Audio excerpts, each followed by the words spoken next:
Okay, I don't even know how to intro this story. I mean, this is absolutely terrifying, the role that the government is playing with language, especially in Canada, where a Christian man was just fined and found guilty in a court of law and is going to have to pay $55,000 for misgendering someone who was biologically a man but transitioned into a woman. This person was also running for public office. This man created a flyer talking about STD rates, suicide rates, depression rates amongst people who decide to transition, made a factual flyer against this person who was trying to run for political office, and decided to misgender this person according to the Tribunal of Human Rights in Canada.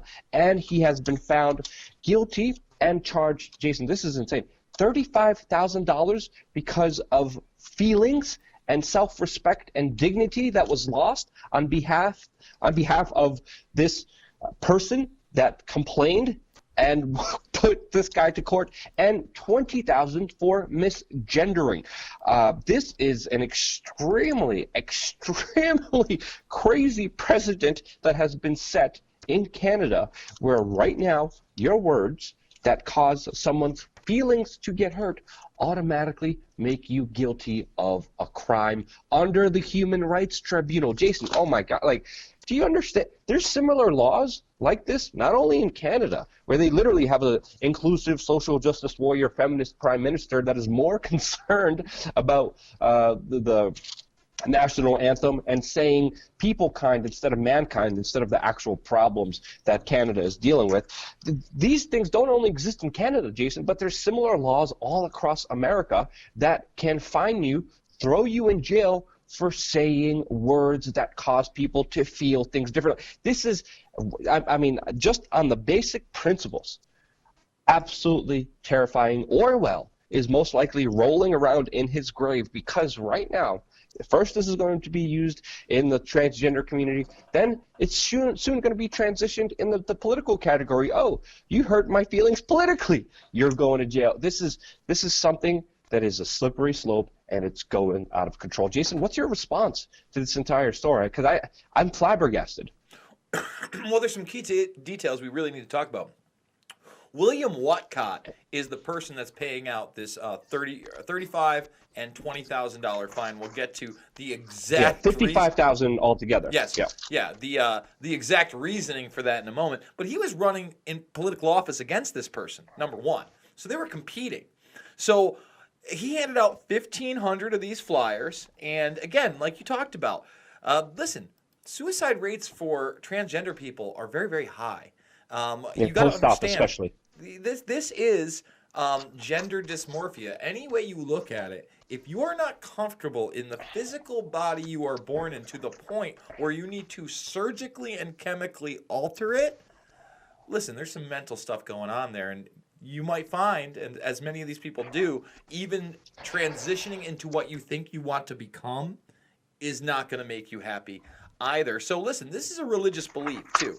You look at Whatcott, he's got a Wikipedia here, and he's an activist. He's been around, he's been arrested in a lot of these things. He's saying what he believes. When we start criminalizing speech to the point where you can no longer espouse your non-violent religious beliefs, we are in an extreme state of danger. And I would say extreme danger when this is the ruling. Let me read this to you guys. Well, hold on, Jason. Before you read the ruling, this is going to spiral out of control. And Jason, it already has spiraled out of control. But think about the larger implications of what the government just got away with. They got away with someone saying something that offended someone, and they're able to hold them accountable and make them pay that other person. How will the state and other sociopaths in government use this in the next wave, in the next level? This doesn't just affect the Christians. This is going to affect everyone soon, and it's terrifying. Even what you said there, Jason, I'm like, oh man, Jason's going to get in trouble. Dan Dix did a video about this. I'm like, man, Dan Dix is in Canada. He's going to get in trouble for this too. It's terrifying because I'm even considering self-censoring myself because of the fear-mongering, dystopian state, social control that they have on this entire situation. Now, obviously, we're not doing that, but that thought has crossed my mind, and just that it did, that terrifies me just in itself. Sorry, read the ruling here because this is extremely important. Yeah, so the ruling, if you look at this, the tribunal ordered Wacott to pay $35,000 to Ogre for injury to her dignity. Now, I'm reading that off there. I wouldn't want to be fined for misgendering somebody, but her dignity's been injured. I didn't know that you could injure such a thing. I didn't know you could walk up to a person and say, sir, can I see your dignity for a moment, and then stomp all over it. In fact, I would say that your dignity is something that you are in control of. You are the one that dignifies your personality to other people with your actions, your responses, and you being the person that you are. Let's get to the other $20,000. So now, remember, $35,000 for injuring someone's dignity, and another $20,000 for costs for his improper conduct. So now, improper conduct. Jason, this was also a suit that began for $104 million. This is what they said. This is what they decided on. They wanted $104 million at first. Go ahead, Jason. I'm sorry. No, it's absolutely ludicrous. And again, they always raise the bar to a financial level that cannot ever actually be achieved, so they get something. But honestly, folks, I want you to really think about this ruling. The two things that they're citing here for financial compensation are injury to dignity and improper conduct. Let me let you know something. Every single one of us has engaged in what I like to call improper conduct, either knowingly or unknowingly. None of us are perfect. We've all done some pretty crappy things in our lives. Now to be criminally charged and found guilty and then financially responsible for that improper conduct that caused no property damage, no physical harm to anybody, is a very dangerous precedent to set. And again, when you're talking about things like improper conduct and injury to someone's dignity, Luke, we're talking about a broad definition, one that can be interpreted many ways. I mean, in my opinion, sex should always be dealt with and held with and done everything within the household. Do everything you want to do. I don't care. But when it gets political, it's going to be weaponized. It's being weaponized against people. And again, I'm not trying to trigger people or attack people. If there's some individual that I meet and they have their own problems and they're like, I want to be called this, I'm like, whatever, be called whatever you want. I'll even call you that. I don't care. And I have tremendous respect for Chelsea Manning, and I respect that. But this is a personal decision that I make, and it should be a personal decision that I make out of respect for someone, not out of a government standing there with a gun saying we're going to throw you in jail and take away your money if you don't do what we say. This is the base. I think everyone could agree with that. Comment down below if you think that is wrong. But I would love to hear some of those comments and that rationale, because to me there's no justifying this. And this is getting out of hand on so many different levels. Chelsea Manning, incredible respect for her. Incredible respect for what she's doing, what she's standing up for. But let's talk about the medical facts here. They're important to understand here because, again, people are trying to be all safe here and not say certain things. It's important to address these issues because they have real-life impacts. There are statistics, there are medical facts and studies that do show that there are higher STD rates, higher suicide rates, especially post-op, higher depression rates, higher rates of people wanting to go back, and a lot of confusion that I believe needs to be heard and talked about. But even that is being criminalized. And it's not just that. Let's go to this next article, which is also absolutely terrifying, also coming from the Canucks, but specifically saying in Canada right now, a Supreme Court ruled that a father cannot halt his daughter's transgender hormones or even call her a girl. This is the court, this is the government going into your home and saying, we're in charge here. You better not call your daughter a girl. Even me just saying that, I could probably get in trouble. Jason, what are some of the details here? Because, I mean, absolutely terrifying to have the government ultimately be the parents here. This is what we're moving to. This is why the universal basic income argument is ultimately becoming. Government becoming the ultimate supreme leader, the ultimate father, the ultimate controller of your life. And guess what? They're abusive, to say the least. What's your take on this article, Jason? Well, it's very scary. And why is it very scary? Because we're not talking about an adult woman, okay? We're talking about a 14-year-old child.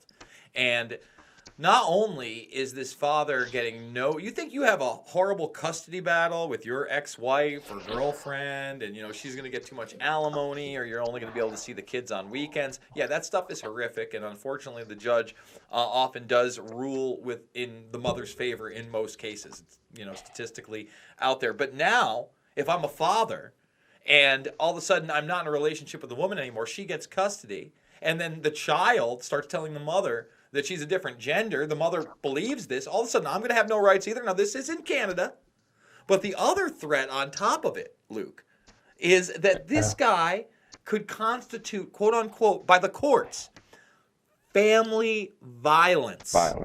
Family violence for trying to say, hey, let's wait on all this biological change stuff with chemicals and surgery, and let's see what happens. This is my kid. I can't imagine.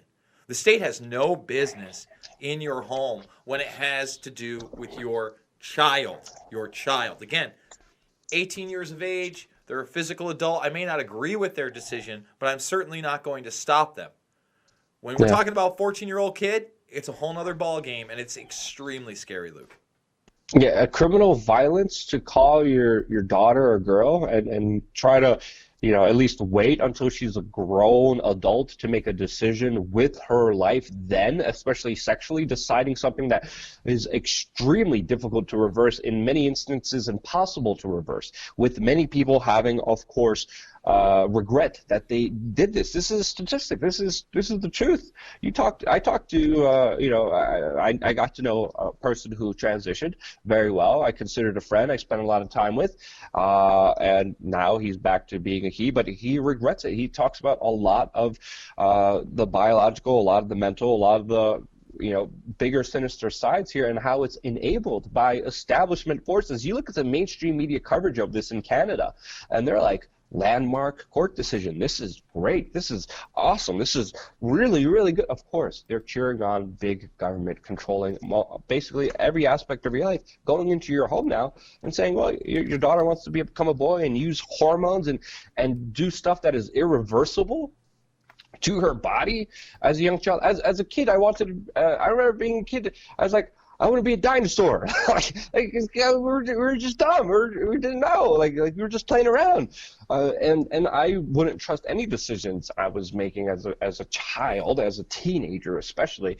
But for the court to come in and be as aggressive here, it should terrify people, because again, they're starting off with some people that some people would consider rude or just not compliant. But again, it's the principle of this that people need to understand here, because ultimately you're having government stand over your head with a gun saying, we're going to do horrible things for you. You better make sure you don't hurt this person's feelings, which is impossible to do. Wow.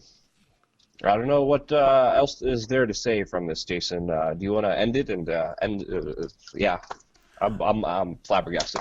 Folks, when the state starts coming in and starts denying actual biology, we should all be concerned. We should be even more concerned when they're fining you for defining actual biology, or basically speaking about your religious beliefs, and then coming into your home and then dictating what your child can and cannot do chemically and physically. It's a very scary situation. I'm actually glad it's in Canada right now, not in the United States, although it's getting here, and that's why we have to all There's pay similar attention. laws in New York. We all have to pay attention for sure. Folks, we're doing 4 videos a day, 1, 2, 3, 4 on the main channel, on the backup. If you are not subscribed to We Are Change or Pulse Change, please do so. Smash the thumbs up button, ring that bell so you actually get the notifications that we're putting these videos out. Share them on social media, but most importantly, get out there and be the change you want to see in the world.